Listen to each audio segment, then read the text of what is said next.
nag-a-assignment ka na ba? Nag-assignment na. Mamaya, itong cellphone tayo. Hindi na ko daw. Bakit? Alam ko na naman. Hindi ko pala alam yung itsura ng ilang. Wait lang. Ako na Ate Bianca ako nandito. Sabi ko kasi tatapusin ko na agad para magana akong gagawin. Maghintay ka. Kasi naglalaro pa eh.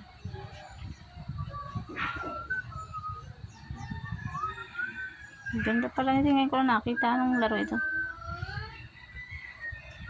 Aya. Anong laro? Offline games. Puro nakakapag ano ka, wala mang ano sa akin. Hindi ko nga din alam eh. Baka pwede na. Napindot ko lang yun, hindi ko alam na nag-download pala. Ganda.